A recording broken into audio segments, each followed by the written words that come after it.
Muy bien, pues buenos días a todos y a todas. Mi nombre es Pilar Castro, yo pertenezco al equipo de aquí de CaixaForum y estoy aquí simplemente para darles la bienvenida. En este día en que va a tener lugar la actividad que ya va a poner el broche final del proyecto titulado Soledad, Aislamiento Social y la Salud, que ha sido presentado y desarrollado por Médicos del Mundo y que fue seleccionado en la convocatoria de reflexión de la Comunidad de Madrid. Esta convocatoria, como sabrán, pertenece al Observatorio Social de la Fundación La Caixa, el cual financia proyectos que destacan por su excelencia, carácter innovador y orientación social, y cuyo objetivo es ser un referente en el análisis y el debate de propuestas para la mejora de la realidad social. Para iniciar propiamente el acto voy a dar palabra a Elena Urdaneta, que es la Coordinadora General de Médicos del Mundo. Muchas gracias y que pasen una feliz estancia aquí en CaixaForum. Buenos días, bienvenidas a este acto de última sesión de reflexión dentro de esta reflexión interna que hemos hecho y externa ante el problema de la soledad, el aislamiento social y las personas mayores y cómo estos hechos afectan a su salud. Como saben, Médicos del Mundo es una organización que llevamos ya 31 años luchando por el acceso y los derechos a la salud universal y más que nunca el año pasado y este año nos hemos visto muy interpelados por las necesidades de las personas mayores en España, puesto que la pandemia COVID les ha hecho aumentar mucho su vulnerabilidad. Y la verdad es que nunca hubiéramos pensado que no iban a tener acceso a una salud. Y es verdad que como sociedad nos tenemos que preguntar, y llevamos todo este tiempo reflexionando, si hemos sido capaces de cuidarles bien y de proporcionarles ese acceso a la salud integral que necesitan. Hemos tenido la suerte de contar con el apoyo de la Caixa para realizar estos proyectos de debate y de reflexión y nos han acompañado muchas personas que, si hoy nos están escuchando, yo quiero agradecerles porque hemos tenido la suerte de contar con expertas, también con personas mayores que nos han hecho partícipes de sus relatos de vida y de historias de vida y bueno, como no, nos han hecho saber y conocer más la realidad de ellas y de para qué trabajamos. Creo que Médicos del Mundo, junto con todas las personas que han participado y junto con la Caixa también, vamos a poner por escrito todos estos aprendizajes que hemos hecho y tenemos realmente que reflexionar sobre qué modelo de cuidados a largo plazo ofrecemos para las personas que están afectadas por la soledad, por el aislamiento social y también cómo afecta a su salud. Tengo hoy la suerte también de estar acompañada por varias personas a las que quiero agradecer mucho que hoy nos puedan dar su perspectiva de esta soledad.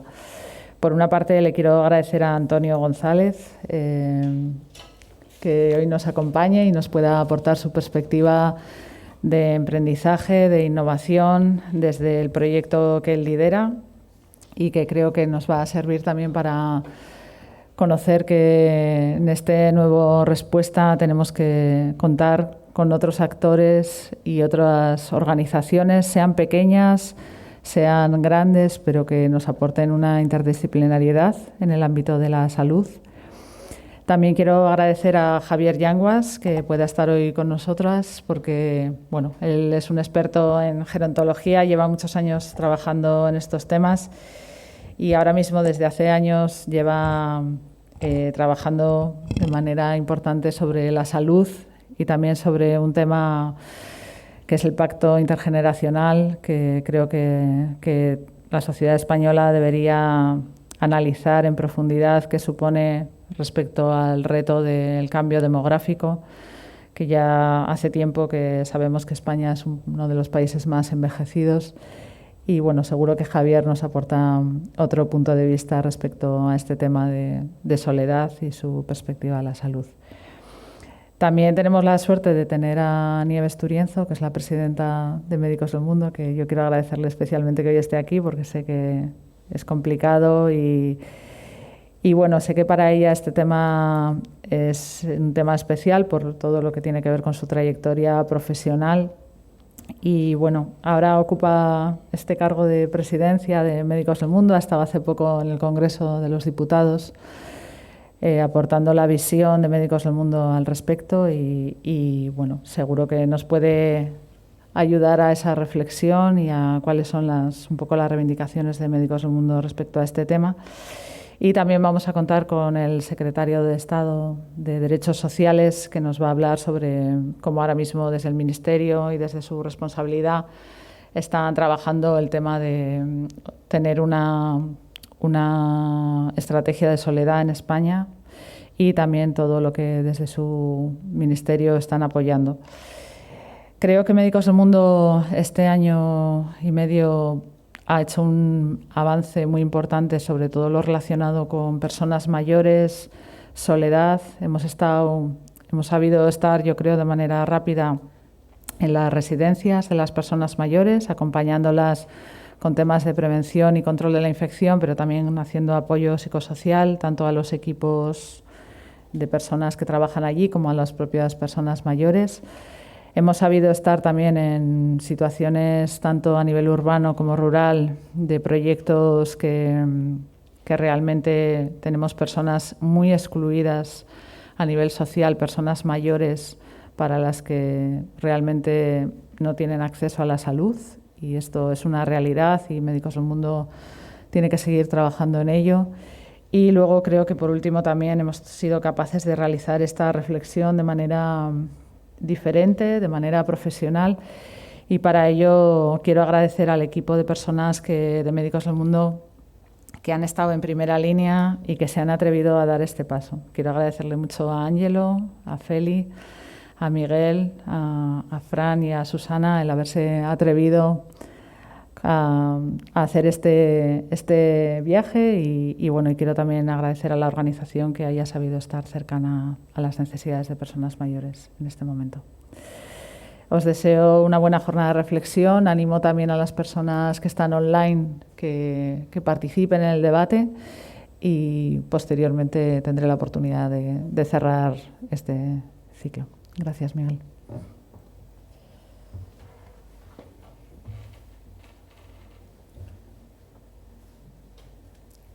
Bueno, buenos días.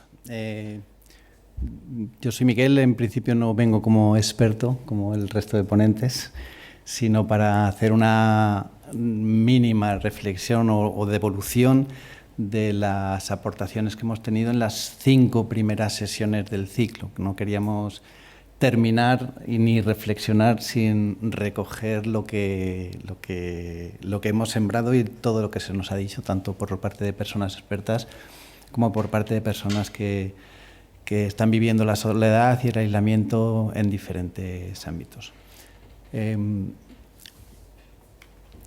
Por tanto, haré un recorrido más o menos rápido, por supuesto no de todo lo que se ha dicho, aunque se dijo mucho, sino como de los flashes fundamentales, los shoots fundamentales de estas 5 primeras sesiones. La primera, que fue un poco de marco, abrir un poco desde la perspectiva, sobre todo de la evidencia científica y de algunas propuestas de intervención, de qué implica la soledad y el aislamiento social en la salud. Primero desde un marco más sociológico.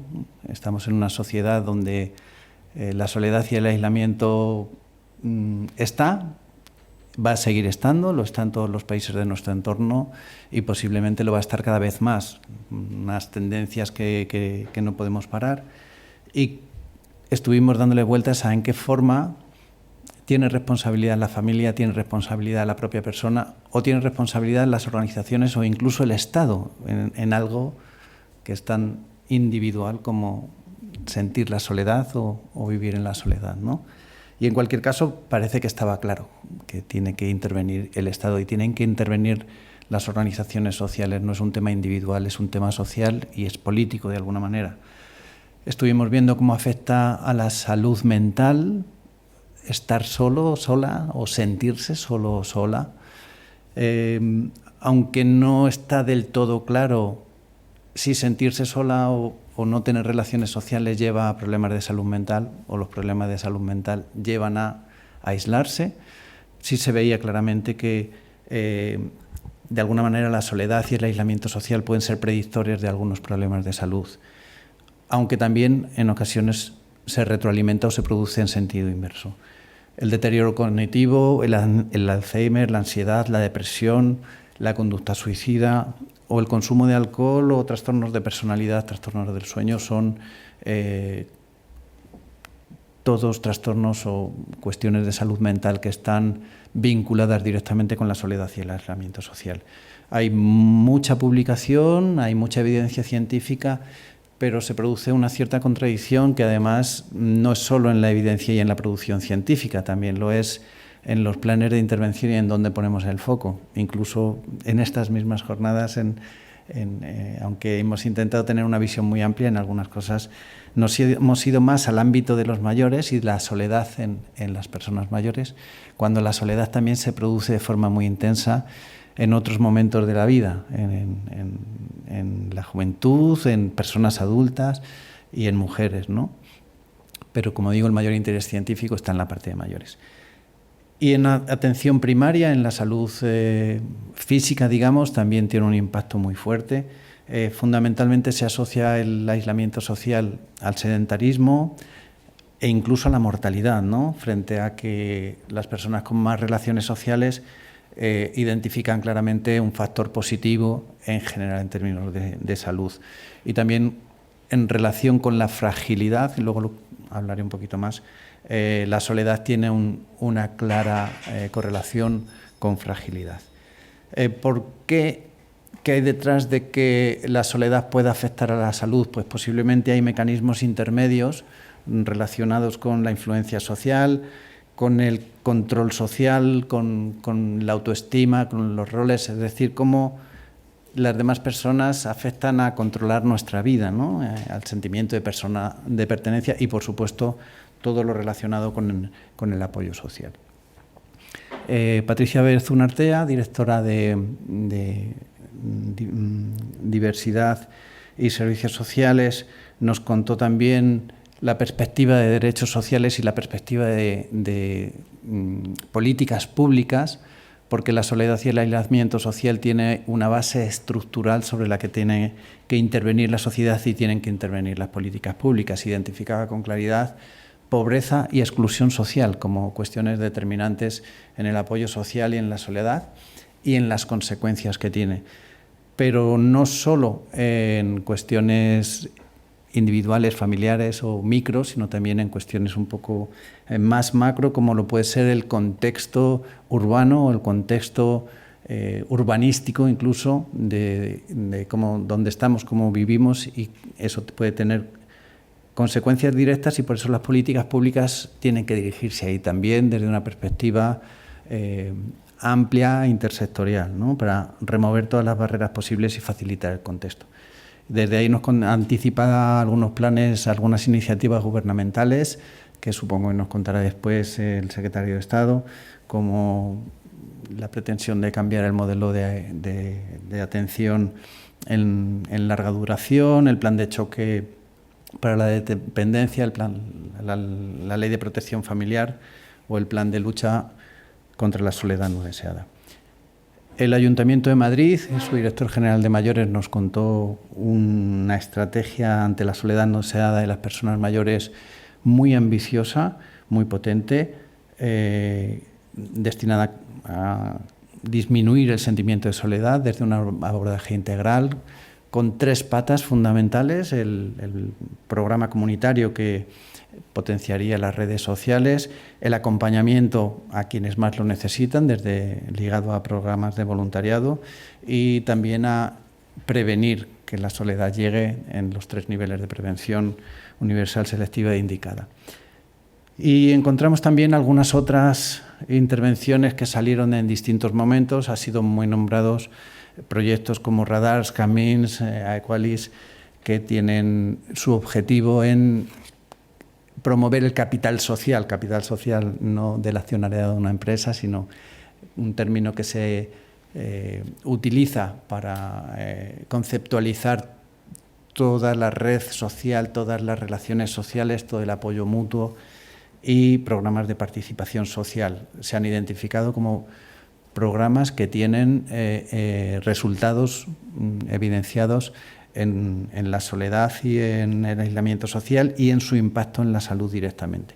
Y también salió como referencia fundamental la estrategia frente a la soledad no deseada de Reino Unido, que fue ligada incluso al primer ministerio que incluía la soledad en su denominación y en sus competencias, y con un rango también de intervenciones muy amplio, desde identificar quién puede estar en soledad con criterios de riesgo mayores, desde los servicios de salud, con lo cual la vinculación entre soledad y salud es muy clara, y a partir de ahí diferentes proyectos e intervenciones para, de forma directa o indirecta, apoyando a otras organizaciones y otros proyectos, desarrollar estrategias. En la segunda sesión nos centramos en profundizar en el ámbito rural, en la España vaciada y cómo se vive desde ahí. Tuvimos un primer acercamiento más antropológico y cómo se vive desde el ámbito rural la soledad, ¿no? Desde ahí nos contaban compañeros de la Universidad de Extremadura la necesidad de introducir los enfoques culturales y antropológicos en cómo leer, en cómo interpretar la vivencia de la soledad, ¿no? Y especialmente se identificaba la desaparición de los ritos en los pueblos, ¿no? Tanto en las iglesias como en los bares, como en que haya tiendas o no, y las fiestas populares, ¿no? Quienes nos recordamos las fiestas del pueblo y ya no existen, ¿no? Ya no hay gente.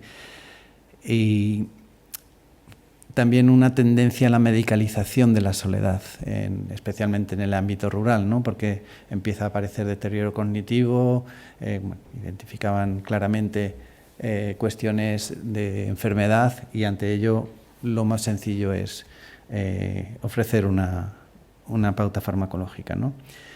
También nos daban una medición alternativa a la tradicional. Normalmente la soledad se mide en función de 3 criterios cuantitativos, y planteaban aquí una medición alternativa. Por un lado, contrastando la discrepancia entre las relaciones sociales deseadas y efectivas, y también introduciendo, además de las variables cuantitativas de las escalas tradicionales, otras más cualitativas, con los métodos tradicionales de la sociología y la antropología, e incluso tecnológicas con sistemas de monitorización de smartphone, de pulseras, etcétera, ¿no? Nos dieron una referencia también psicológica y sociológica de cómo se vive, cuál es el impacto de la sociedad, de la soledad, en este caso en la Laponia española, en Soria. Nos contaban cómo también es más intensa la vivencia de la soledad en personas mayores y en mujeres en el ámbito rural. Y frente a las relaciones sociales más intensas que identificamos en los pueblos, ¿no? Nos conocemos más, nos queremos más, nos apreciamos más, no es suficiente contrapeso frente a la desaparición de servicios públicos, a la distancia, al sentimiento de abandono que implica que no hay nadie en el pueblo, y si no hay nadie en el pueblo no hay recursos en el pueblo, ¿no? Y además introducía la variable de la inmigración. En los lugares donde se produce más despoblación, las únicas líneas de incremento de la población están siendo desde la inmigración, que también tiene una vivencia de la soledad especial, y especial cuando se migra a un pueblo donde hay muy poca gente y no tienes tu apoyo social tradicional, ¿no? Y tuvimos la experiencia también de que nos contasen cómo se vive desde la atención primaria o desde la medicina de familia y comunitaria en el ámbito rural. Vemos que si habitualmente podemos hablar de infradotación, en el ámbito de la medicina rural la infradotación de recursos es mucho mayor, aunque el rol del médico o de la médica de familia en el ámbito rural tiene muchas otras componentes en la relación y una intensidad especial. La ausencia de de recursos y que no tengan ni tiempo ni el sistema esté adaptado a todo lo que implica desplazarse y las connotaciones del ámbito rural, impiden que se pueda realizar una atención primaria en condiciones, y cualquier aspecto relativo a soledad y aislamiento social requiere que desde la medicina comunitaria rural tenga una aproximación específica, ¿no?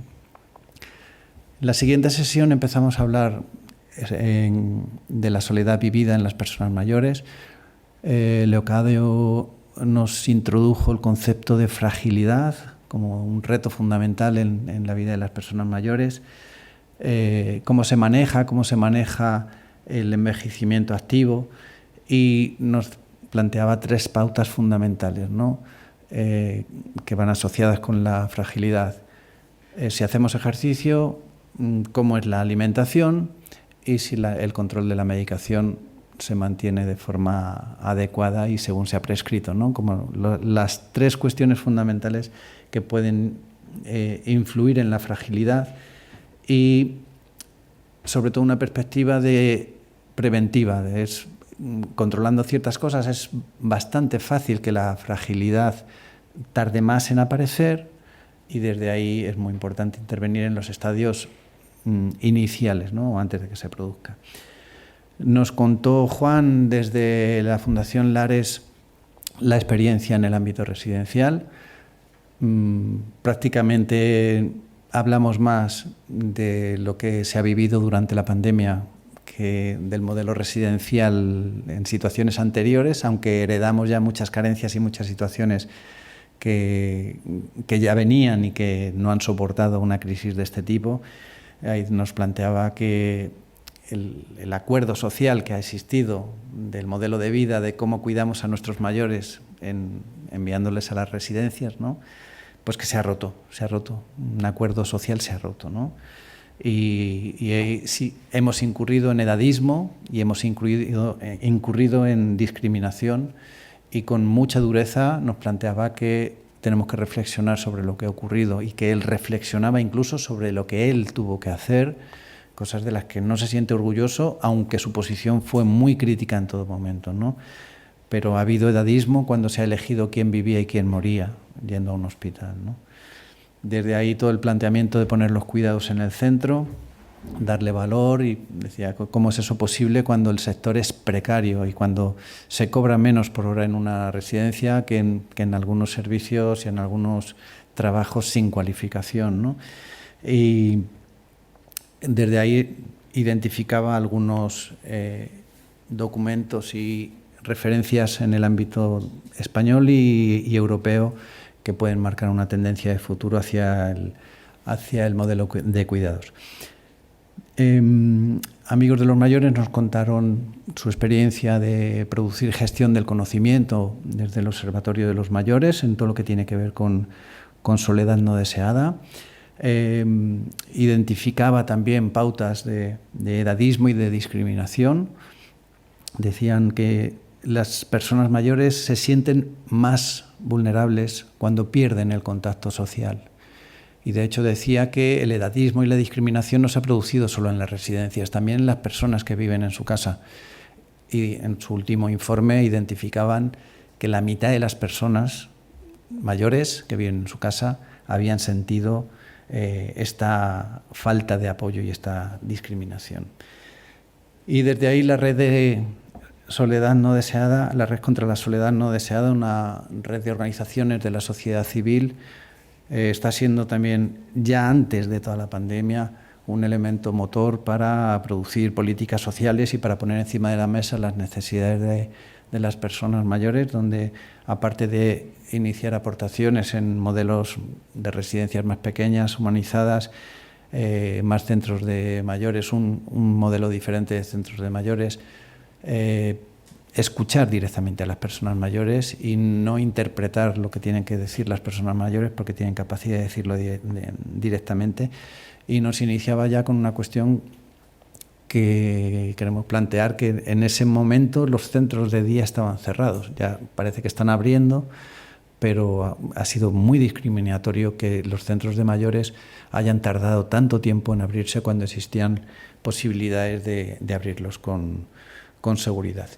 Y tuvimos el testimonio de algunas personas mayores. Quiero aquí traer especialmente el de Emilio, que fue tremendamente duro, una persona que vive en una residencia, que además participó en la creación de esa residencia y donde planteaba de forma clara que la sociedad ha olvidado a las personas mayores, se las ha discriminado, se las ha abandonado, se las ha menospreciado.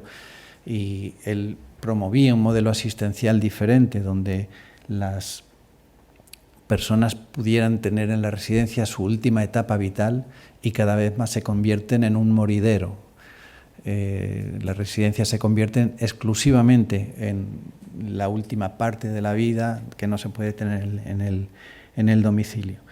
Pero nos contó con mucha crudeza cómo habían tenido que seguir en la residencia durante mucho tiempo. De hecho, la primera vez que él salió fue para venir aquí a contarnos esto, cuando desde su ventana veía salir a la gente e incluso a las personas mayores, después de que él desde su habitación había estado viendo salir a las personas que morían de su residencia y que en su caso fueron un 40% de las personas de la residencia las que fallecieron, ¿no?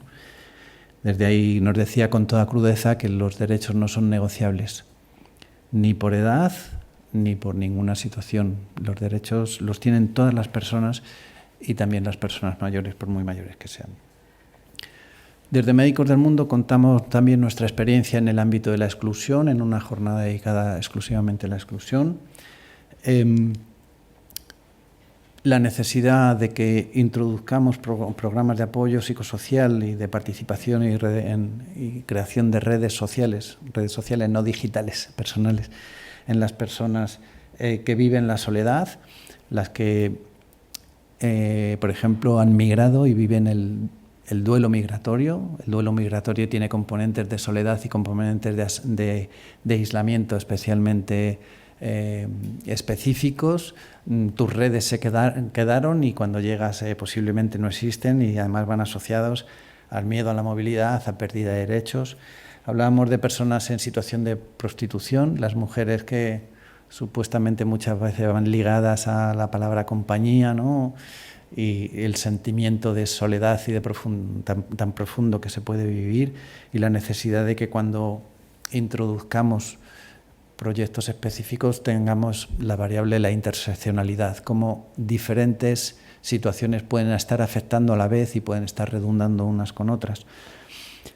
Y también desde proyectos que estamos trabajando específicamente la soledad de personas mayores en barrios desfavorecidos, donde se introducen factores estructurales como la vivienda, la ausencia de ascensor, la ausencia de adaptación cuando hay una dependencia, la imposibilidad de desplazarse porque no existe transporte público, o incluso cuando tienes miedo de salir a la calle porque no hay un contexto de seguridad en el entorno, ¿no?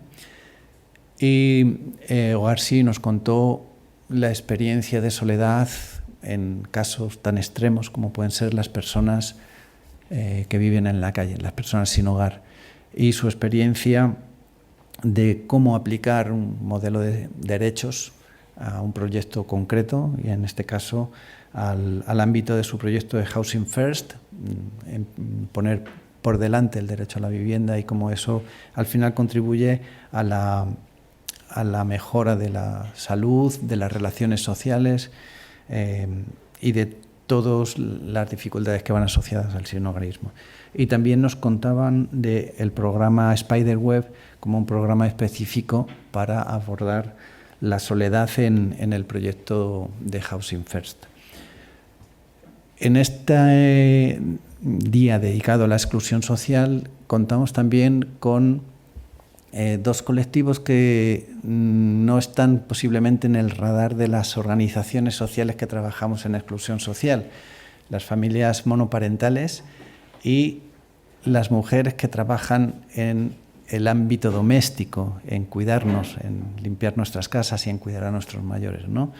Desde ahí nos contaron experiencias vividas directamente de discriminación por ser mujeres que viven solas y que tienen una familia a su cargo en solitario, las familias monoparentales, o mejor dicho, monomarentales, ¿no? Y la soledad que implica estar solas en la responsabilidad familiar, e incluso discriminación y carencias en las políticas públicas que vienen desde los tiempos donde ser madre soltera tenía unas connotaciones bastante más duras de las que pueden tener ahora, pero nos hacía todo un análisis de cómo quedan muchas cuestiones por resolver y que tiene que existir un cambio social y cultural que vaya asociado también a cambios legislativos para garantizar los derechos. Y Territorio Doméstico, una organización no muy grande, pequeñita, de trabajadoras del hogar, que nos contaron cómo viven la soledad, cómo viven el aislamiento social, precisamente las personas que se dedican a cuidarnos a las demás, ¿no? Y cómo viven en un contexto de precariedad, de ausencia de derechos absolutos, donde se las contrata y descontrata con total impunidad y sin garantía de derechos, y donde pueden estar muchas horas, muchos días cuidando a alguien sin tener ningún cuidado, ¿no? Estoy seguro que tenéis en la cabeza cualquier familia que ha recurrido a una mujer inmigrante, porque es la pauta habitual, para cuidar a nuestros mayores, y durante el periodo de la pandemia a lo mejor no pudo salir, ¿no? O a lo mejor tuvo que salir o se la despidió y ya no volvió, ¿no? Y desde ahí su modelo ha sido, desde la precariedad, trabajar muchísimo la autoorganización y el apoyo mutuo como perspectiva de cuidarse a sí mismas, que son quienes cuidan. Tuvimos otra sesión dedicada a la discriminación. En primer lugar, intentamos ver la discriminación desde la discapacidad.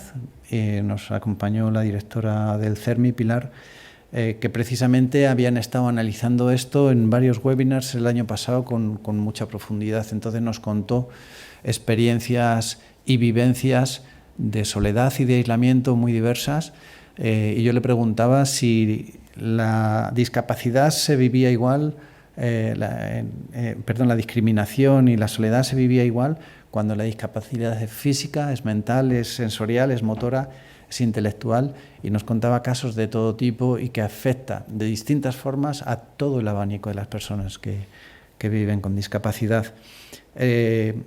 Insistía en que puede ser mucho más fuerte cuando son personas mayores y cuando son mujeres mayores, pero identificaba también, por ejemplo, como en el ámbito universitario las personas con discapacidad están viviendo la soledad y la falta de cuidados. No lo imaginaríamos así, ¿no? Y con especial insistencia también en casos donde la discapacidad va acompañada de violencia machista, tanto en el caso de mujeres como en el caso de niñas, ¿no? Desde ahí nos planteaba muchas cuestiones relacionadas con legislación, creación de conciencia social, defensa de derechos, brecha digital, y introducía también el elemento del suicidio que había estado presente y la necesidad de un plan nacional de prevención del suicidio. Después nos contaron la discriminación y la soledad en las personas migrantes. Nos lo contó Gabriela en carne propia. Ella no es especial experta ni investigadora, pero lo vivía y nos contaba cómo era su día y cómo era su relato por la noche cuando se iba a la cama, ¿no? Y nos contaba la deshumanización, el duelo migratorio, la ruptura de expectativas, la ausencia de derechos, la discriminación, que incluso es discriminación institucional cuando es el Estado quien contribuye al racismo, con cuestiones como la ley de la extranjería, los CIES, las detenciones por perfil étnico, y cómo eso implica el miedo a la movilidad y cómo implica directamente a la pérdida de salud desde los determinantes sociales, ¿no? Nos introducía cuestiones fundamentales como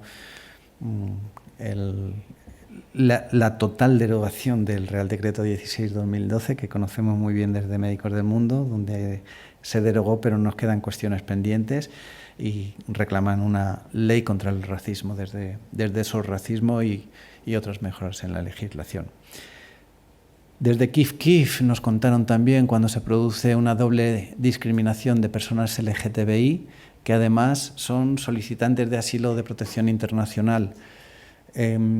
Nos contaba cómo todas esas implicaciones en violencias físicas, emocionales, psicológicas que vivieron en sus países de origen, supuestamente llegan a un país donde garantizan los derechos y se encuentran con que no necesariamente es así, y donde a veces incluso tienen que elegir entre si cuentan en sus redes de apoyo, que son del ámbito migrante, su orientación LGTBI, o si en sus contextos LGTBI, digamos, blancos, cuentan su duelo migratorio, y que sentían que en ningún caso podían contar las dos cosas, con lo cual al final se llegaban la soledad y el aislamiento y lo seguían manteniendo, especialmente en el caso de mujeres racializadas LGTBI, donde la discriminación aumenta. Y bueno, no se explicó en primera persona el singular que es la interseccionalidad, no como concepto, sino como vivencia. Y por último, Iñaki de la plataforma Quetané nos habló de antigitanismo. Nos rompió un poco la cabeza con el antigitanismo, porque lo planteaba como una estrategia de eliminación social, así, de forma directa, que produce daño y sufrimiento y que está desarrollada desde el Estado y desde sus instituciones. Nos parece fuera de lugar, pero si lo analizamos, y os invito a escucharle en la presentación que hizo, nos contaba, y si pisamos en la población gitana no podemos decir que no, y la evidencia científica lo dice, nos habla de exclusión social, de esperanza de vida, de guetos escolares, porque todos sabemos los colegios de nuestro barrio donde van los gitanos y las gitanas, sabemos los barrios donde viven. Nos hablaba de persecución por perfil étnico, nos hablaba de desarraigo, nos hablaba de desconfianza institucional, ¿no? Y cómo frente a todo eso el pueblo gitano ha desarrollado mecanismos de supervivencia, pero también nos contaba la otra parte. Estos mecanismos de supervivencia se han basado en en comunidades muy fuertes de apoyo mutuo que no han permitido la diversidad. Y cuando personas como él, LGTBI, se enfrentan a ello y se enfrentan a querer manifestarse de otra manera, el apoyo que supuestamente da la comunidad gitana en condiciones normales no lo tienen, y el desarraigo es muchísimo más fuerte, y muchas personas se sienten desvalidas por sus familias, pero también en desamparo frente a las instituciones, ¿no? Y desde ahí identificaba claramente cómo las políticas públicas deberían reconocer y reparar el daño de siglos de antigitanismo, ¿no? Sabemos de otros países que han reconocido el daño producido a determinadas comunidades, ¿no? Por ejemplo, Canadá lo está haciendo con las comunidades originarias. Pues quizá en España deberíamos reparar siglos de leyes en contra del pueblo gitano. Y hasta aquí se nos quedó la reflexión de cómo desde distintos ámbitos, desde el ámbito rural, desde el ámbito de las personas mayores, desde la exclusión social o desde quienes viven la discriminación, les implica en la soledad. Retomamos la primera, en la que es evidente que vivimos en una sociedad que nos hace vivir solas y que nos hace estar aisladas, y que eso tiene un impacto en nuestra salud, ¿no? Y desde ahí pues empezamos, dejo de ser presentador y paso a ser presentador de Antonio. Antonio, pero déjame decir alguna cosa tuya. Antonio le hemos invitado para contarnos la parte más innovadora en términos de emprendimiento o en términos tecnológicos. Él dice en alguno de sus perfiles por ahí que le interesa conectar personas, ideas y sistemas para generar los cambios necesarios. Tiene 3 décadas de experiencia en proyectos innovadores, gestionando cambios en distintos sectores, desde el ámbito editorial, de la banca o de telecomunicaciones y de la salud, o del ámbito no lucrativo. De hecho, ya le conocemos de Médicos del Mundo de tiempo atrás. Y actualmente es director de Impact Hub Madrid, donde están impulsando innovación, emprendimiento, desarrollo de ecosistemas y comunidades para un futuro sostenible e inclusivo. Y Antonio, espero que nos cuentes cosas interesantes. Oye, lo primero, felicidades, porque me parece que este resumen realmente es muy intensivo sobre una temática que es muy importante. Yo creo que todos, desde un punto de vista personal, estamos conectados con experiencias de soledad y de soledad en personas mayores, y me parece que estas jornadas son realmente muy, muy interesantes. Muchísimas gracias por la invitación. De verdad que estoy muy feliz de participar en una actividad con una organización a la que quiero mucho, y lo que no termino de entender es por qué. No, a ver, en serio, yo creo que yo no soy un experto ni en soledad ni en todo el perfecto análisis que estáis haciendo. Sí es verdad que en los últimos años, hay 2 o 3, cuando me invitasteis a la jornada, empecé a construir un poco la reflexión de qué puedo aportar, ¿no? Y desde ahí pues me surgía, la experiencia personal de conexión con personas que realmente han tenido experiencias y además recientes, ¿no? En la familia, en el contexto personal. Por otro lado, tirando de mi formación psicosocial, que me da un marco, ¿no? de aplicación a lo largo de toda mi vida en los diferentes procesos. Y por último, que yo creo que es lo más interesante en el trabajo que estamos haciendo en estos últimos años desde una organización como Impact Hub, buscando, impulsando la innovación social, el emprendimiento social, intentando dar soluciones a retos sociales desde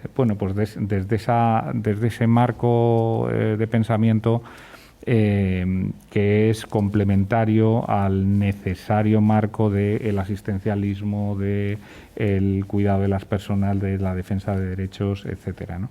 Y entonces, desde ahí, pues lo que se me ocurría era pensar en iniciativas de distinto tipo y traerlas aquí y contarlas, ¿no? Cosas que están pasando, que se están haciendo desde iniciativas individuales, desde que van cogiendo más fuerza y que van constituyendo pequeñas aportaciones o pequeños modelos de intervención en algunos de estos ámbitos relacionados con la soledad y con la tercera edad o con las personas mayores, ¿no? 2 reflexiones previas antes de contar algunos ejemplos. Uno es el momento en el que estamos, ¿no? Que más allá de los fondos europeos de los que todo el mundo habla, sí que desde el Hub al menos yo personalmente estoy muy convencido de que estamos en un momento de cambio social muy importante, de cambio de paradigma en los modelos de relación económica y social, ¿no? Creo realmente que estamos en un cambio de era, y creo que estas reflexiones son muy importantes desde un punto de vista de traer a la mesa amplios colectivos y formas de pensar sobre algunas temáticas, ¿no? Y en ese sentido, reflexionando sobre esto, yo creo que la soledad, este análisis que habéis estado haciendo durante de estas jornadas, a mí me resuenan como en 3 ejes, que luego intentaré organizar las experiencias en base a esos 3 ejes, ¿no? Uno que tiene que ver, que creo que es consecuencia del modelo socioeconómico que venimos teniendo, ¿no? Y que tiene 3 elementos que me parece que son interesantes de cara a luego pensar en cómo reaccionar o qué tipo de propuestas hacer para contribuir de alguna manera a paliarlo. Uno es el individualismo versus la comunidad, es decir, pensar a las personas en clave de somos individuos aislados y tenemos nuestra vida en clave de soluciónate individualmente tu problemática, o somos una comunidad y como comunidad necesitamos estructurar las relaciones para poder cubrir nuestras necesidades comunes, ¿no? Y creo que obviamente la temática que se analiza tiene mucho que ver con esto. El segundo tiene que ver con el modelo de trabajo. Toda la relación socioeconómica, o sea, todo el espacio socioeconómico de estos siglos pasados están de los últimos 200 años, no mucho más, pero está basado en las relaciones laborales. Entonces, una persona desde el momento en el que deja de trabajar se convierte en un elemento no productivo y, por lo tanto, en un elemento subsidiario, ¿no? Donde a partir de ahí lo que hay que hacer es, bueno, pues cuidarle en el mejor de los casos, ¿no? Pero no pensarlo como un elemento que puede seguir aportando dentro de la sociedad y que puede seguir aportando dentro de la comunidad. Y el tercero es el económico, ¿no? En una sociedad muy marcada por el mundo económico, si nosotros pensamos en el mundo de la tercera edad y en el mundo, digamos, de la vejez como un foco de gasto, que lo tiene que ser, no estoy diciendo que no lo sea, pero creo que dándole la vuelta también y mirándolo como una oportunidad de generación de modelos que pueden producir actividad económica y tejidos productivos orientados a este tipo de servicios o a este tipo de actividades, me parece que son elementos que pueden aportar, ¿no? Entonces, desde esas tres visiones, ¿no? Claro, depende mucho también del tipo de persona y en el ciclo vital donde estás. Si estás en un momento en el que aún todavía tienes capacidad de ser activo y de poder aportar y de poder tener ciertas interacciones, o obviamente a medida que te vas alejando y te vas acercando a un momento de mayor fragilidad, como comentabais, pues el modelo tiene que cambiar, ¿no? En ese sentido, os cuento algunas experiencias que me parece que son interesantes y que van surgiendo en este mundo del emprendimiento social, de la innovación social, que creo que puede ser complementario al mundo, como os comentaba, de los servicios sociales o de la intervención desde la mirada del derecho a la salud, ¿no?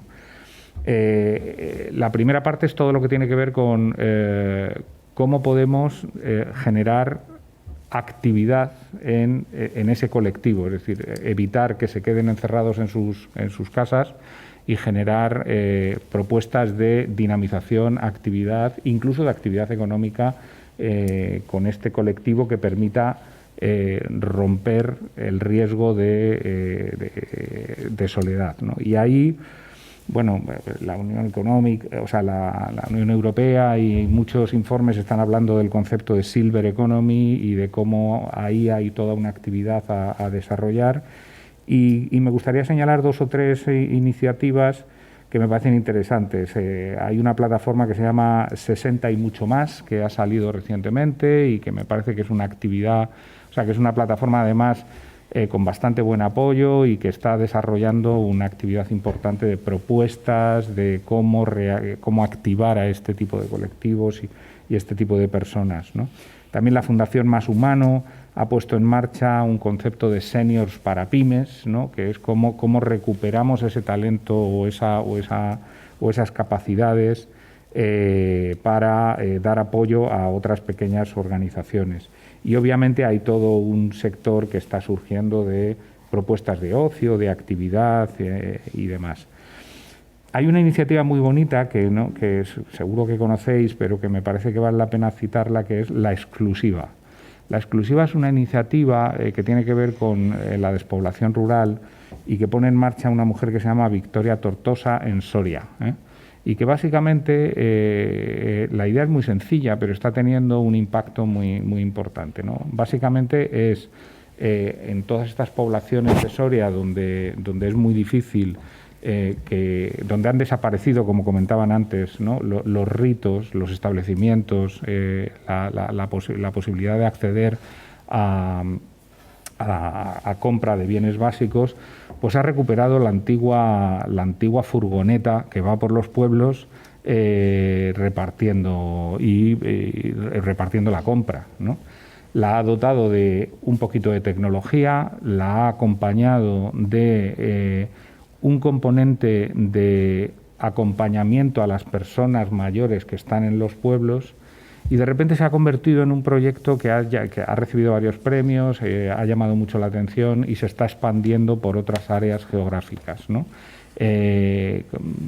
Con un concepto en donde de alguna manera está dando acompañamiento, está aportando tecnología, pero de alguna manera también está generando tejido productivo y desarrollo económico en la zona, ¿no? Y ha sido una iniciativa que me parece relevante y muy interesante, ¿no? Y ahí hay, digamos, muchas otras líneas de actividad que me parece que son interesantes. El segundo gran bloque tiene que ver con cómo conectar con la comunidad, ¿no? Hablabais antes de que se eliminan ritos, se eliminan puntos de contacto y al final pues las personas terminan encerrándose en sus casas, ¿no? La conexión intergeneracional, que seguro que luego con muchísimo más conocimiento vas a desarrollar, me ha parecido muy bonito reflejar algunas iniciativas que también podéis conocer. Una es Adopta un abuelo. Adopta un abuelo es una iniciativa que está teniendo bastante recorrido, ¿no? Y que básicamente nace de una experiencia de un chaval que conoce a un abuelo que está solo y que le dice: me gustaría tener un nieto, y dices: pues yo te adopto, ¿no? A partir de ahí monta una fundación y está teniendo un nivel de desarrollo muy importante y creando unos puentes generacionales entre jóvenes y mayores, que me parece que es una iniciativa muy, muy relevante y muy interesante, ¿no? Hay otras, como en Cataluña hay una iniciativa muy bonita que se llama En Bici Sense Edat, que básicamente consiste en un grupito de ciclistas que se dedican a dar paseos a personas mayores de residencias y tal, pues para, digamos, generar esa actividad social, ¿no? En el País Vasco, como no podía ser de otra manera, también hay alguna iniciativa muy interesante relacionada con la cocina, donde un grupo de jóvenes empezaron a conectar con personas mayores para que produjeran comida que luego podía ser distribuida y vendida entre colectivos jóvenes. Entonces, cualquier tipo de actividad de estas en donde se produce un puente generacional, ¿no?, entre jóvenes y mayores, y que además puede llegar a tener algún tipo de generación económica y de sentido de trabajo, ¿no?, me parece que son elementos que son muy, muy interesantes para intentar, por lo menos, alargar la vida de esa sensación de pertenencia a una sociedad con un carácter útil por parte de estas personas.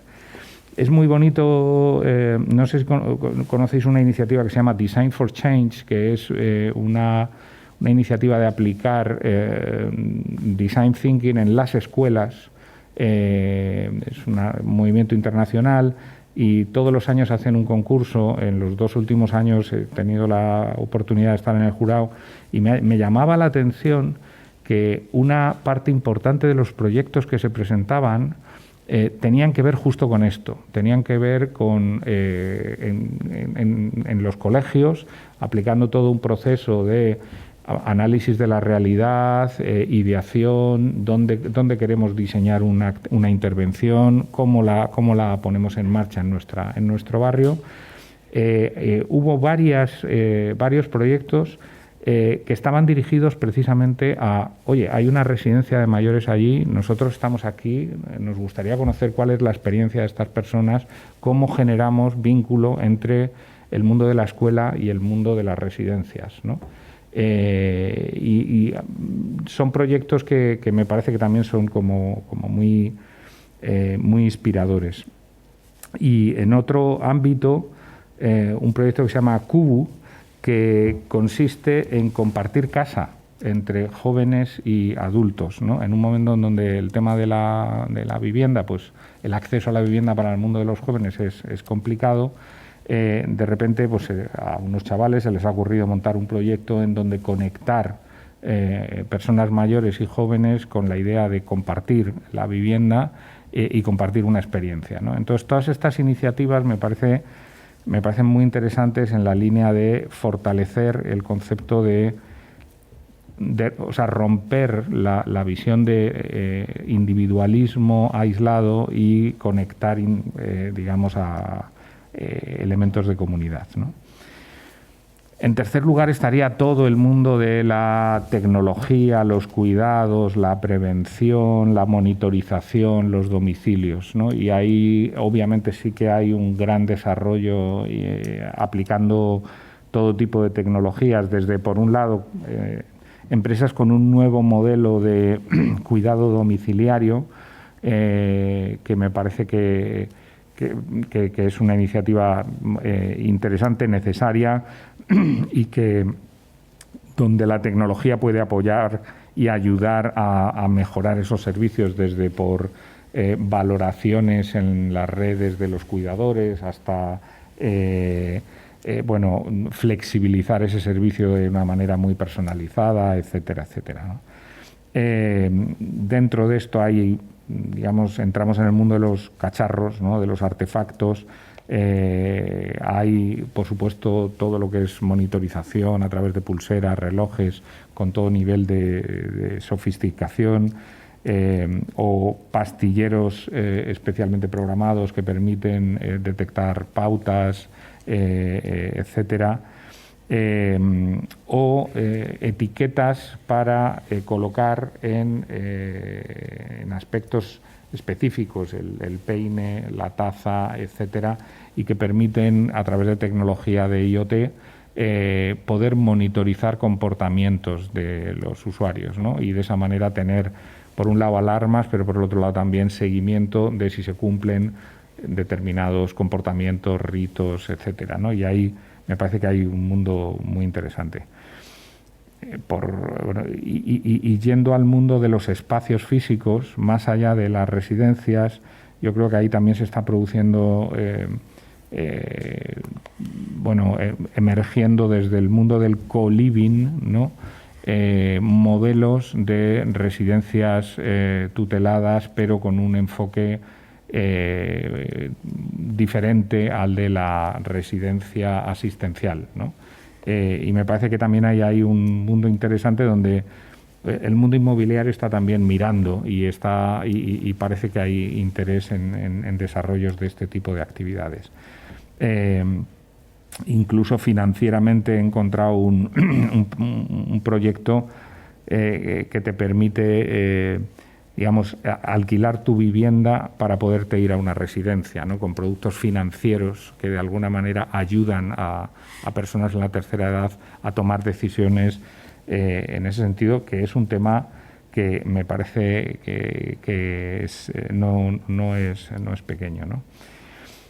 Y por ir terminando, o sea, a mí hay otros dos ámbitos, o sea, fuera de lo que es intentar mantener actividad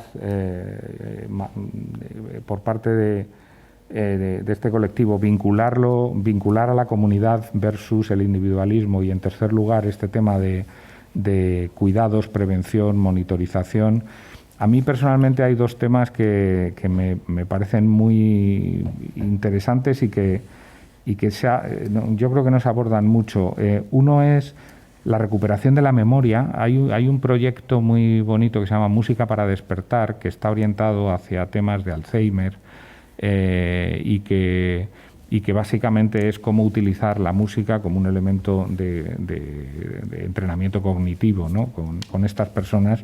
Pero también hay proyectos muy relacionados con no perder la memoria colectiva de estas personas, ¿no? Yo personalmente he tenido recientemente el fallecimiento de mis padres y realmente, o sea, creo que colectivamente perdemos un activo valiosísimo e importantísimo que no hay, digamos, una estructura, un mecanismo como para asentarlo y cogerlo.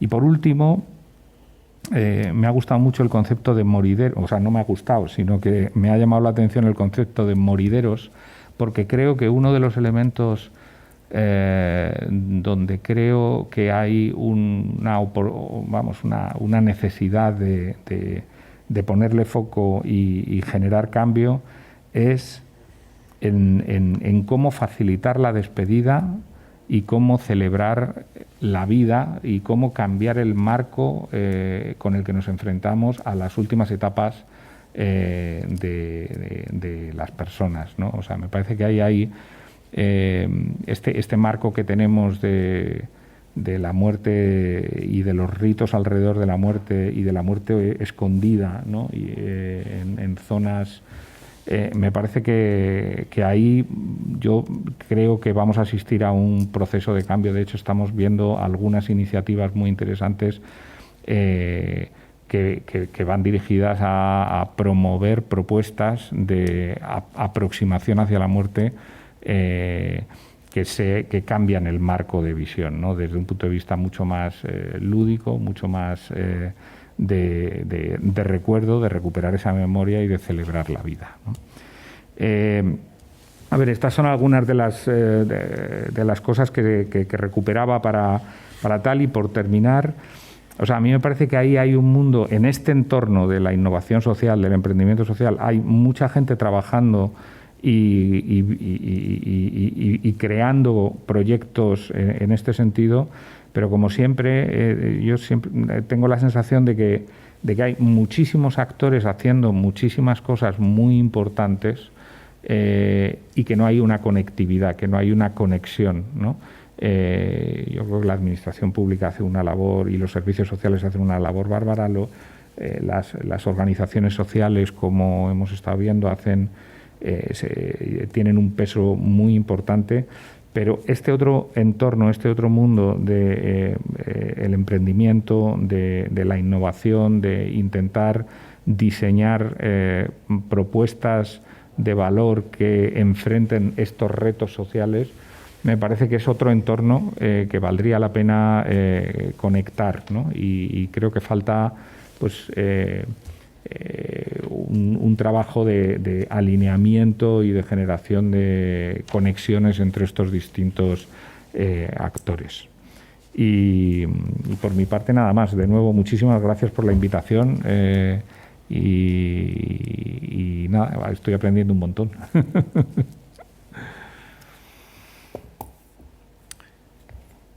Muchas gracias, Antonio.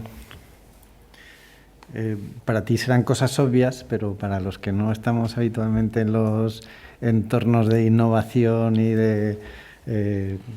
hay cosas que nos suenan, otras que no nos suenan, que no teníamos ni idea, con lo cual muchas gracias, porque sí que nos resulta de utilidad para tener en el radar en esta sesión, que tiene más que ver con cómo actuar frente a la soledad y al aislamiento, ¿no? Así que muchas gracias.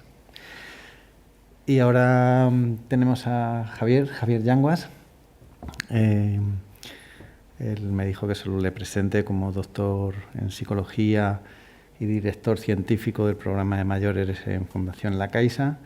Así que no voy a hacer referencia a otros títulos, otros másteres, a los libros terminados o en ciernes sobre vejez, sobre soledad.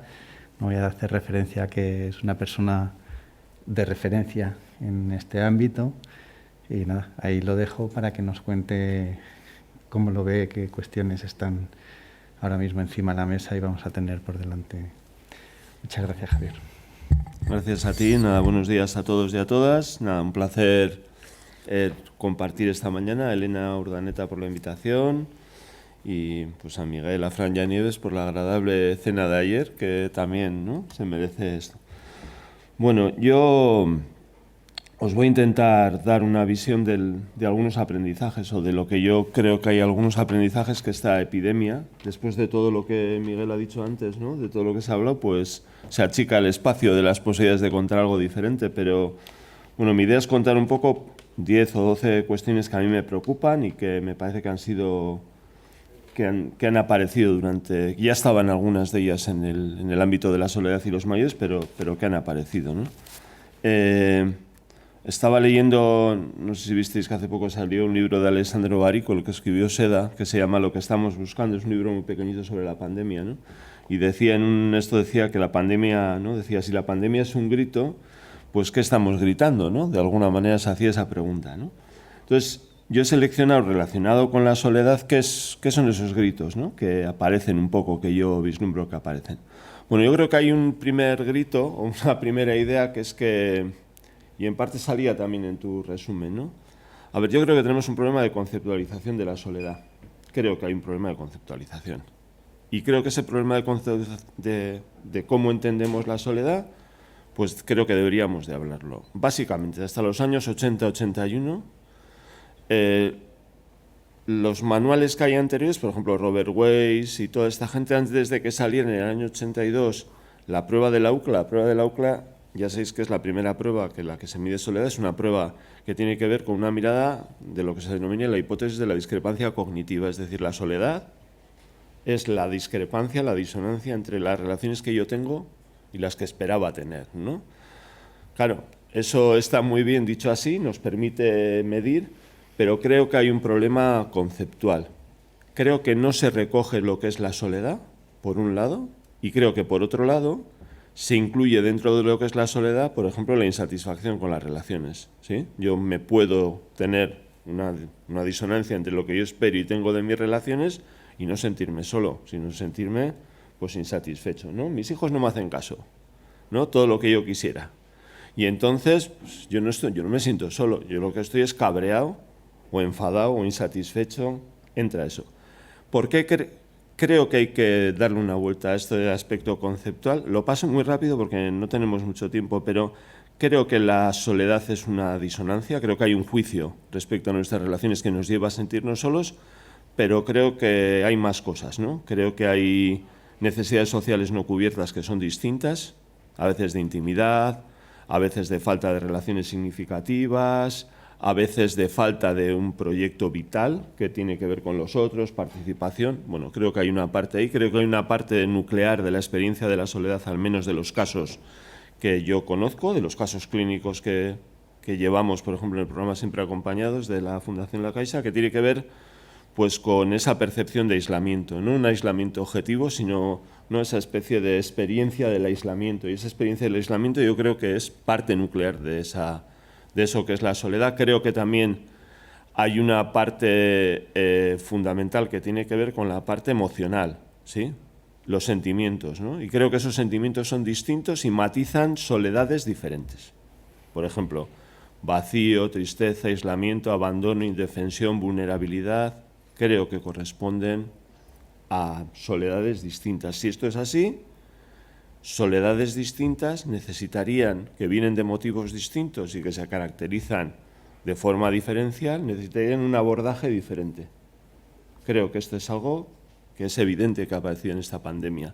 Si esto es así, la prevención, el desarrollo comunitario y el acompañamiento no son elementos suficientes para trazar una buena estrategia de soledad. Creo que es lo que se hace, porque creo que hay soledades que no son relacionales. ¿Sabéis? Por ejemplo, mi vida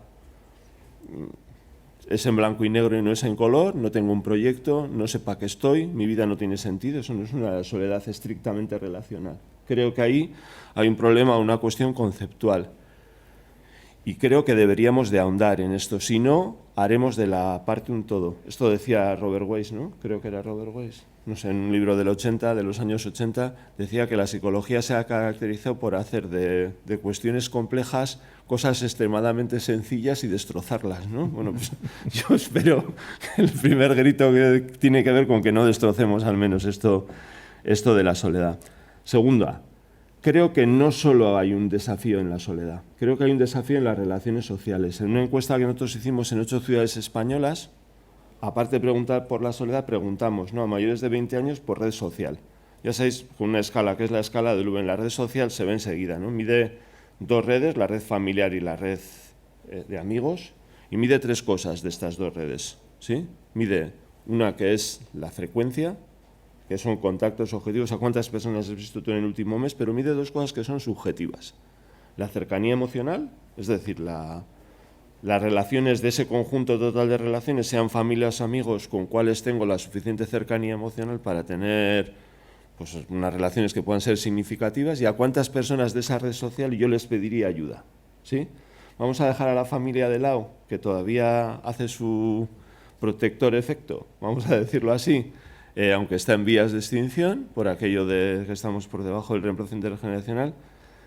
Esta encuesta era entre 20 y 39, 40, 64, 65, 79, 80 y más. El 20% de las personas entre 20 y 39 años están en riesgo de aislamiento social por una quiebra de la red de amigos. Esto sube lentamente hasta el 28% de menos de los 64 años, al 32% hasta los 80 y al 48%, ¿sí?, a partir de los 80 años. ¿Y qué es aquello que proporciona o que suma, digamos, probabilidad de aislamiento social? No son la frecuencia de los contactos, sino es los parámetros que miden la calidad de nuestras relaciones, es decir, la cercanía emocional y la posibilidad de tener apoyo. Yo no tengo datos para decir que esto va mejor o que esto va peor, porque es un corte, esperemos tener datos dentro de poco tiempo, pero creo que hay no solo hay un problema de soledad, un desafío de soledad, creo que hay un desafío con las relaciones sociales, con un empobrecimiento de la calidad de nuestras relaciones sociales y especialmente del compromiso con esas relaciones sociales, que por cierto son un tostón, como todos sabemos en esta sala y en los que están siguiendo esto, las relaciones sociales pues son decepcionantes, aburridas, sabéis todos, ¿no? Pero creo que ese compromiso es necesario, si no, pues viene lo que viene. Tercera cuestión. Creo que en esta pandemia ha quedado clarísimo la importancia del empoderamiento personal ante la soledad. Creo. Si reviséis la literatura científica en PubMed publicada, ya sé que son muchos artículos, tienen muchas limitaciones, pero creo que si veis esa mirada más científica, creo que aparece claramente las personas más empoderadas, las personas que tenían más recursos personales. No me refiero económicos, me refiero a capacidad de gestionar las emociones, capacidad de afrontamiento, ¿sí? Creo que esos han pasado mejor la pandemia. De hecho, nosotros tenemos datos en España y ha habido alguna publicación aquí de Andrés Losada y María Márquez y compañía en los Journal of Gerontology que aparecía, ¿no?, esto mismo recogido. Claro, esta cuestión del empoderamiento nos lleva a tener que transformar, yo creo, esa mirada sobre la soledad, no solo es acompañamiento, creo que hay que asumir que todos vamos a estar solos en distintos momentos de nuestra vida. Bueno, de hecho creo que no hay nadie en esta sala que no haya estado solo o se haya sentido solo, por lo cual ni la soledad es una epidemia, ni nada de esto, es una experiencia muy común que tenemos que ser capaz de gestionárnosla. Es decir, y esto no es una mirada neoliberal de dejar al albur de la persona, no. Esto es de empoderar personas para que sepamos gestionarnos esta soledad, porque la vamos a pasar. Y porque igual que hay alegría y tristeza, y porque hay felicidad hay infelicidad, y porque hay compañía, también hay soledad. Y esa soledad además es ontológica. Esto lo decía José Saramago, ¿no?, en La muerte de Ricardo Reis, ¿no? Decía, oye, que es que esto del ser venía a contarnos, pues tiene su cosa, ¿no? Creo que este empoderamiento es muy importante. Creo que es muy importante y creo que hay otro grito aquí. Cuarta cuestión que yo quería señalar, pues creo que no hemos sido capaces de gestionar bien la información. Lo que ha sucedido con los medios de comunicación, en parte ha salido aquí, ¿no? Esa mirada edadista que se ha trasladado a la sociedad, lo decía de la Cortina, ¿no?, en una tribuna en El País en julio del año pasado, ¿no? Esa mirada edadista que se ha convertido en gerontofobia, bueno, pues no hemos sabido ni exigir fiabilidad a los medios de comunicación ni tener una mirada pues alternativa, ¿sí?, ¿no?, de dar una comunicación fidedigna, ¿no?, a las personas mayores especialmente. Creo que esto hay que revisar porque esa mirada edadista creo que ha hecho mucho daño, ¿sí? Nosotros tenemos datos de mayo del año pasado, por ejemplo, en el que 1 de cada 3 personas ha tenido pensamientos que le han molestado y 1 de cada 3 personas mayores de 65 ha tenido emociones que le molestaban, ¿sabéis? Y esto era debido pues a una comunicación defectuosa que teníamos que no controlar. Esa comunicación se puede controlar igual, pero sí que se puede generar una comunicación alternativa, fidedigna, no tan edadista y más abierta y más centrada pues en los riesgos que todos podemos tener y más madura y más, ¿no? Yo creo que es así. Esto ha pasado aquí en España, pero ha pasado también fuera de España. Es decir, esto no es algo que nos haya afectado especialmente a nosotros.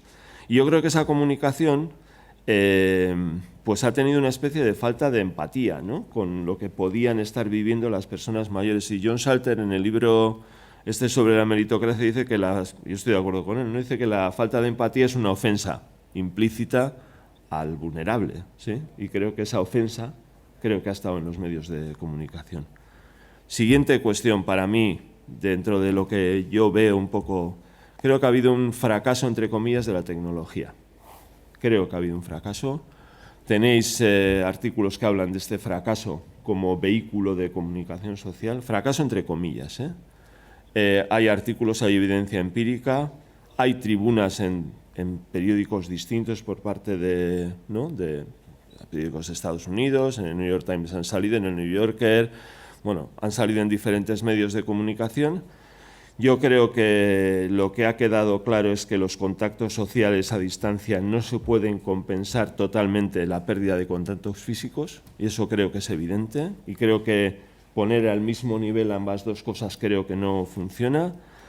Creo que también se ha demostrado los límites de la tecnología como respuesta a la soledad. Creo que hay una mejora que aparece en los estudios de esa conexión inicial, pero cuando esa conexión en el tiempo no ahonda en una comunicación más profunda, en una comunicación con ese contenido emocional que antes decíamos, pues la soledad aumentaba posteriormente. Creo que la soledad además es algo más profundo. Creo que falta desarrollar o falta ver cómo hacemos o cómo, ¿no?, ponemos ese contenido relacional.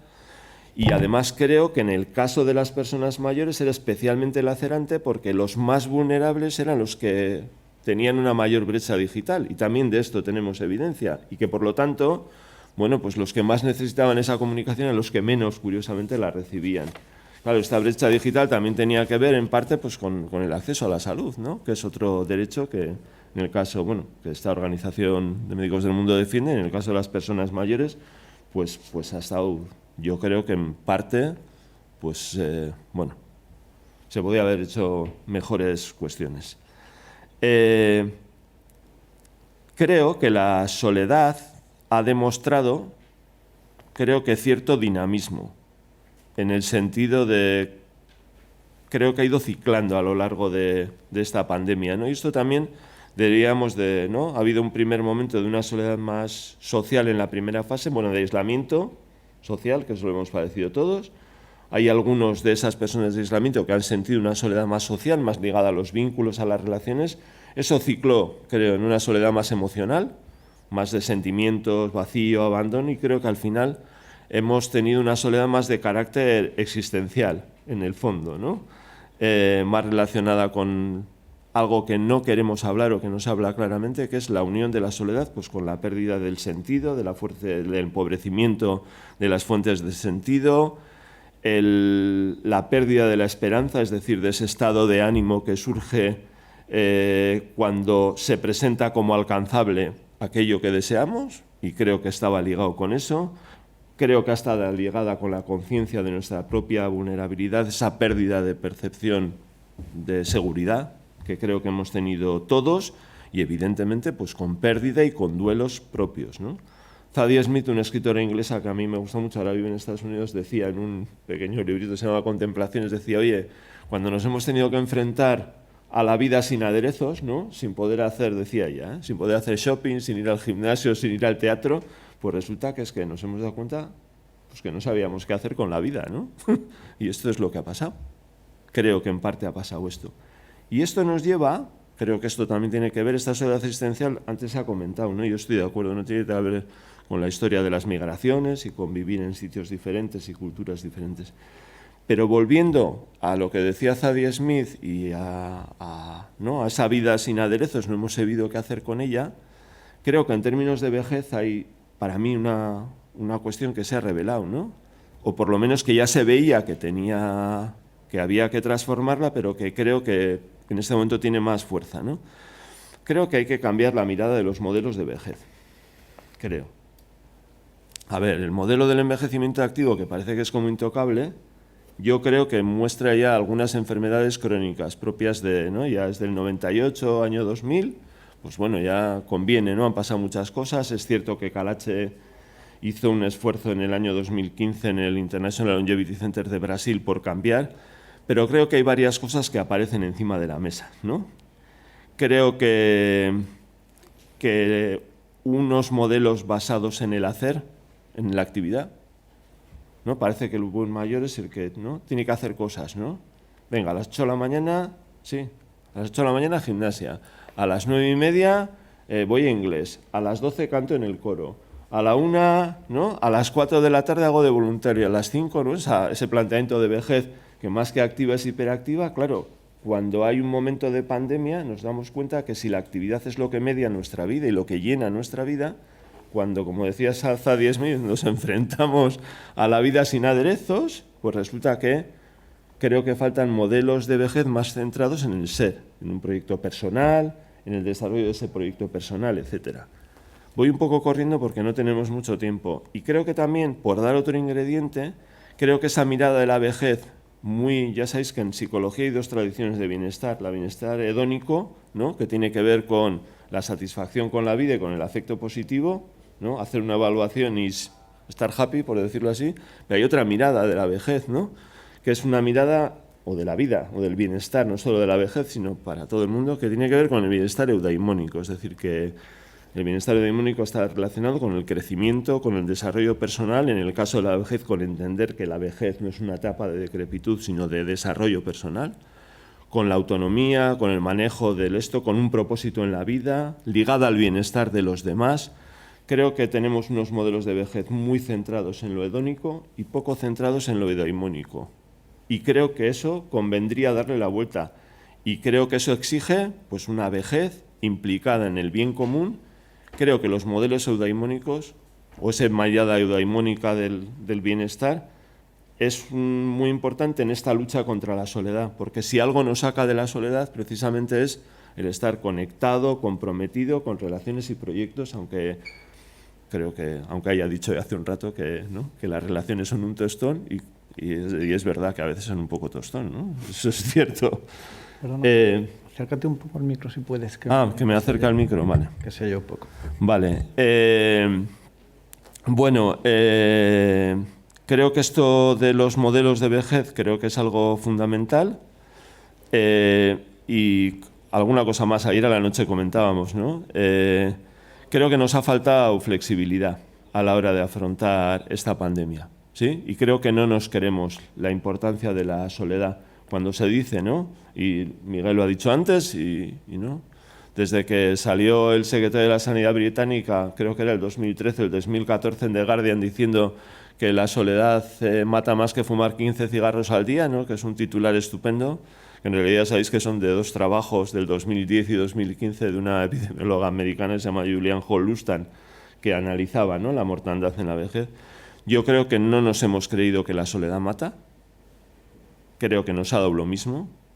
Es decir, todos a casa independientemente de tu situación personal, independientemente de tu vulnerabilidad, de tu edad, de tu vivienda.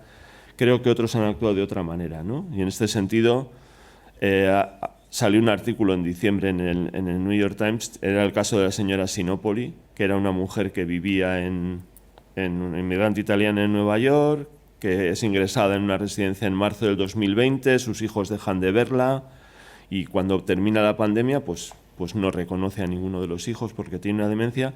Pero una senadora del estado de Nueva York, que aparece en ese artículo, se llamaba Rachel May, de 70 y tantos años, creo que era social worker, o sea, trabajadora social, pone en marcha unos hearings, empiezan a hablar y hacen una ley de excepción.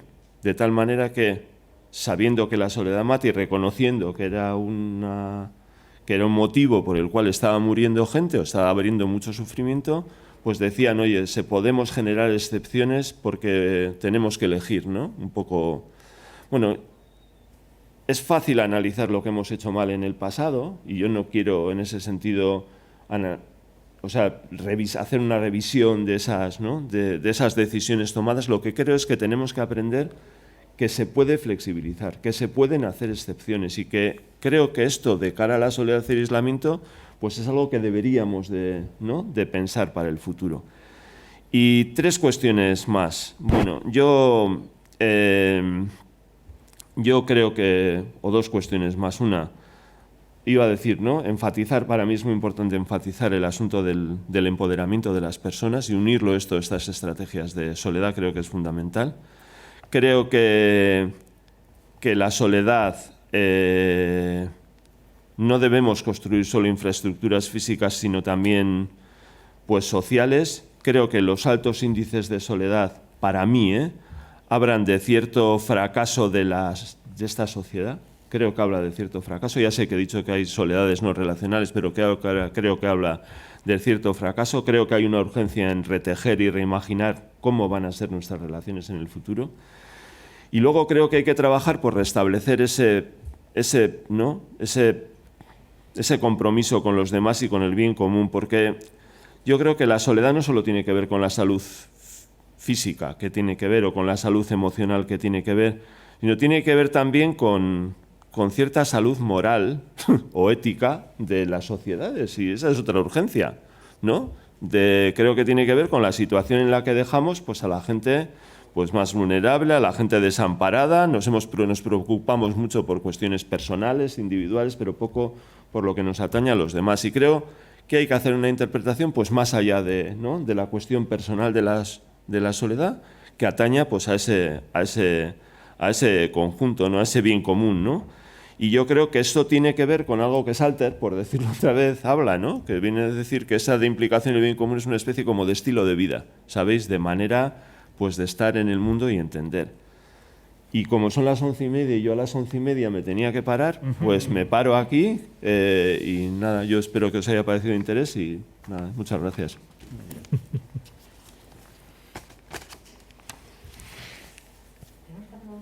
Podemos aplaudir.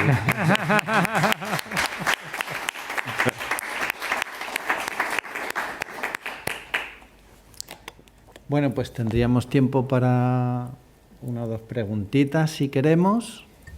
Si alguien en la sala quiere intervenir.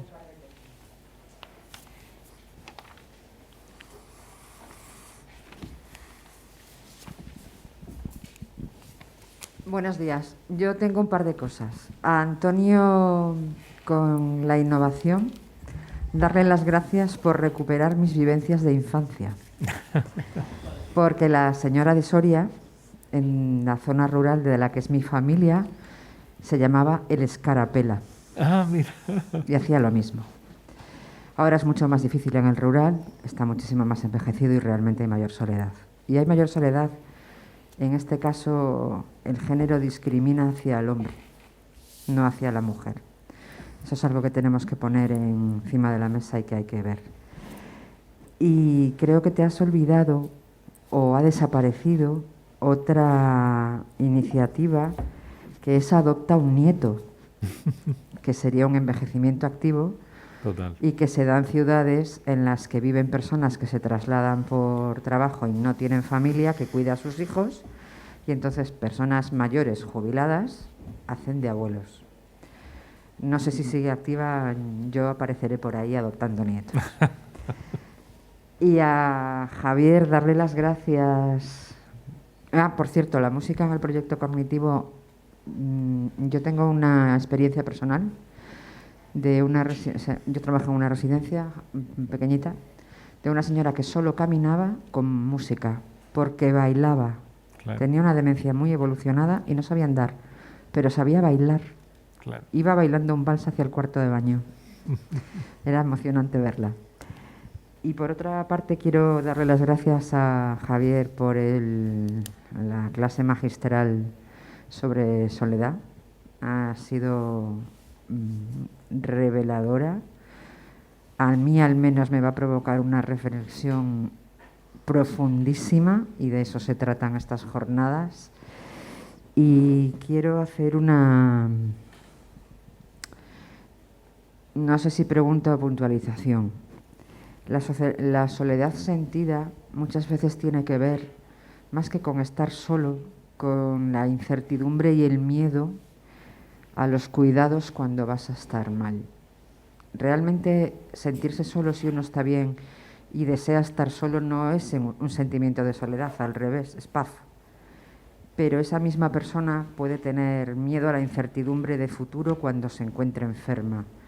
Y creo que ahí es donde probablemente la sociedad tendrá que cambiar. Creo que hemos cambiado demasiado en pocos años. Y parafraseando a Gaudí, ser originales es volver al origen. Nuestra sociedad era muchísimo más grupal. Y de hecho se sostenía a las personas con menores capacidades en grupo. A lo mejor eso es volver al origen y a la innovación.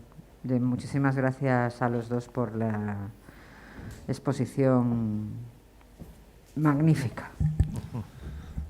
Yo sí quisiera responder un poco a esa puntualización, y te agradezco la puntualización. A ver, antes se ha comentado aquí, yo tengo algunas dudas de algunas cuestiones que Miguel ha resumido de otras sesiones. Yo he escuchado algunas.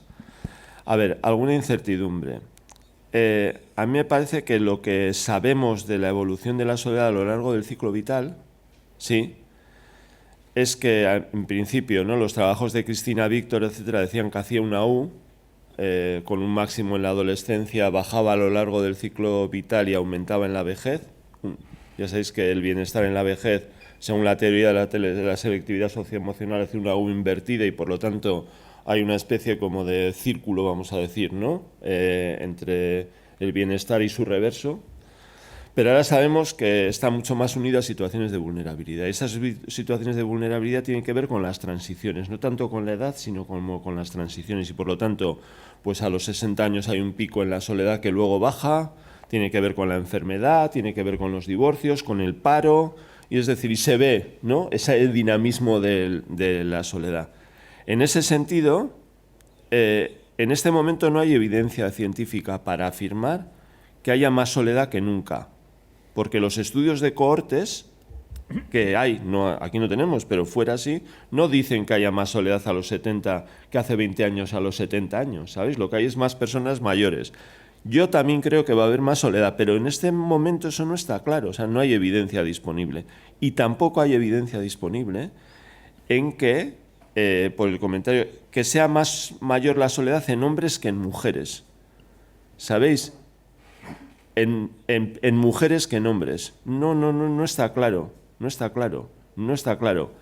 No está claro, ¿por qué? Porque creo que hay un sesgo metodológico. Si tú analizas los estudios y preguntas rápidamente sobre la soledad, un cuestionario, por ejemplo, hay más tendencia a que las mujeres que son más capaces de reconocer las emociones sean capaces de decir, me pasa esto, que los hombres que tienden a no contar o no decir, ¿no?, en este caso. Pero cuando se utilizan otras estrategias evaluativas, resulta que los estudios se equipara a la soledad de hombres y en mujeres. Lo que sí hay evidencia, cada vez mayor, es que la soledad en hombres y la soledad en mujeres tiene matices cualitativos diferentes. Y creo que eso es muy relevante a la hora de entender la soledad. ¿Sabéis? Más una soledad más compleja en su arquitectura para las mujeres, más tiene que ver con añorar, tiene que ver con echar de menos, pero también con preocupación, tiene que ver con sentimientos de vacío, de abandono, más instrumental en los hombres, por lo menos por lo que sabemos en este momento, ¿no? Entonces yo también creo que es importante más centrarnos en esa parte más cualitativa de entender, ¿no, Nieves?, qué es esto que está sucediendo en este momento. Yo creo, para poder entender bien lo que pasa, ¿no?, en esa parte más de detalle, vamos a decir, ¿no?, sin más, por lo que habías comentado. Sí, un segundito. Por el chat nos pregunta María Eugenia, agradece y nos pregunta que cómo se empodera ahora con 64 años y recién jubilada, si no consiguió hacerlo antes. Bueno, pues ella lo que le está dando razón es a un poeta catalán que era Joan Margarit, que dice que a la vejez hay que llegar leído, ¿verdad? Pues efectivamente, yo creo que a la vejez hay que llegar leído, estoy de acuerdo con eso, pues se empodera uno a los 64 igual que a los 33 o que a los 18, pues te pones a trabajar y... A ver, a mí me parece que con lo de la soledad, aparte de herramientas más instrumentales, ¿no?, de qué hacer con nuestros pensamientos o cómo disminuir la hipervigilancia social, es decir, que corresponden a técnicas, que hay técnicas concretas y programas concretos para ello, yo conozco los de carácter psicológico, pero hay distintos programas que se pueden poner en marcha. Yo creo que necesitamos también una mirada un poco de abrir una ventanita a nuestra autocomprensión. ¿Sabéis? Esta de la soledad es una experiencia pues muy habitual. Creo además que yo la soledad que reconozco es una soledad fundamentalmente negativa, o sea, que tiene esos matices emocionales negativos. Yo no creo en esto de la soledad positiva. Yo me parece que eso no es soledad. ¿Sabéis? El decir, yo estoy solo y me siento bien, bueno, tú estás solo, no, es que estoy solo escuchando música, sí, claro, pero eso te conecta con 1000 cosas. Estoy leyendo, eso te conecta con mis cosas, voy a dar una vuelta por el monte, que a mí me gusta mucho. Claro que estás conectado con la naturaleza, con tus pensamientos, con... Nada de todo eso tiene que ver con, ¿sabéis? Con lo que hablamos de la soledad, ¿no? Aislamiento, emociones negativas, falta de necesidades sociales, que es lo que... Ninguna de esas situaciones tiene que ver con eso que llamamos soledad. Pero sí que creo que es muy importante aprender a disfrutar de esas actividades solitarias y aprender a trabajar, ¿no?, pues esa especie de mundo interior, el sentido, nuestros valores. Creo que por ahí hay una parte también importante de todo esto. Soy la directora de la agencia EFE. Y bueno, lo primero, enhorabuena por todo lo que nos habéis transmitido hoy. Y tenía 2 preguntas para José Javier. Hablas de un problema del concepto de la soledad y, por lo tanto, también de necesidades sociales no cubiertas. ¿Esto es algo que ha surgido ahora o que siempre se ha necesitado? Y luego otra pregunta que es sobre el empobrecimiento con la calidad de nuestras relaciones sociales. ¿Esto se debe al ritmo de vida que llevamos o a que nos hemos vuelto a lo mejor más egoístas, más egocéntricos? Gracias. Bueno, con respecto a la primera pregunta, Elena está haciendo gestos de que hay que acabar. Voy rápido. Con respecto a la primera pregunta, sobre el concepto de la soledad, esas necesidades sociales siempre han estado presentes, ¿sí? Yo lo que vengo a defender es que son necesidades diferentes, ¿sí? Y que entonces deben de tener un tratamiento diferente, ¿no? Creo que a veces es distinto quién tiene soledad porque le falta un amigo que quién tiene soledad porque le falta una relación significativa. Puede tener gente, pero lo que está buscando es un matiz en esa calidad de las relaciones que tiene. Hay veces que la soledad surge no de las malas relaciones o de la ausencia de relaciones, sino por ejemplo, pues de sentirse un abandonado. En el caso de la vejez, pues a veces surgen ¿no? Ayer me caí, sí, de la fragilidad física. Ayer me caí, hasta ayer estaba estupenda en casa, me caí, estuve 12 horas que no me podía levantar y de repente me he sentido indefensa, de repente me he dado cuenta de mi vulnerabilidad y eso que sentimos, bueno, necesitamos ayuda, ¿sabes? Yo creo que eso es importante visualizar esas diferencias, por un lado. Y por otro lado, relacionado con ese empobrecimiento de las relaciones, a ver, yo sí que creo, pero esto es una opinión personal, ¿eh? Bueno, hay un libro de Marie-France Irigoyen que se llama Las nuevas soledades, que Marie-France Irigoyen es una psiquiatra francesa muy conocida por el bullying, que viene a decir que sí que hay una disminución del compromiso que tenemos con las relaciones, ¿sí?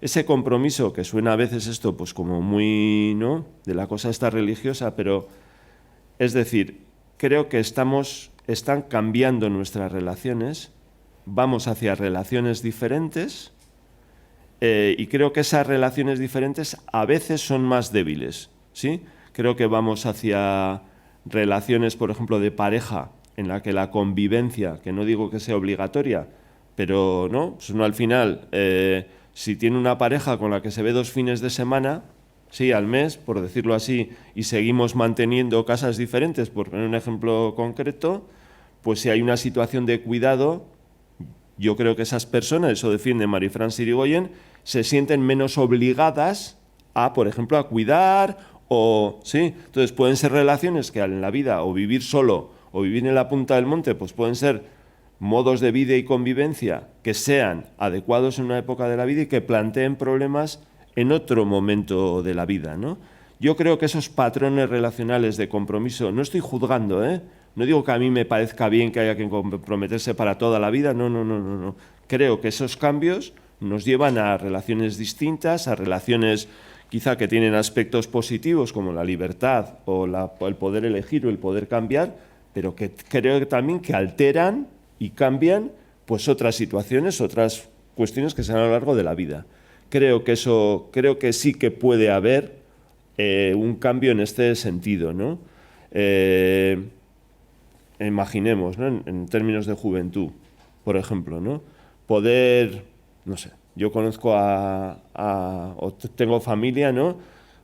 Que dicen, no, es que ayer le dejé a mi novia por, ¿sabes? Le mandé un esto, le bloqueé y se ha acabado, ¿no? Y yo le suelo decir, ¿no? Pero, oye, ¿y los lloros? Y, ¿sabes? Y el aguantar, ¿no? Entonces, creo que a veces queremos lo positivo y lo fácil de las relaciones y no queremos implicarnos en lo que cuesta de esas relaciones. Pero eso que cuesta de esas relaciones creo que también nos modifica a nosotros mismos, ¿sabes? Y nos hace estar más cerca del dolor y del sufrimiento y de, ¿sabéis? Creo que rehuimos un poco ese dolor y ese sufrimiento en términos individuales y también creo que lo hacemos en términos sociales, ¿sí? Esta es una sociedad muy algofóbica en ese sentido.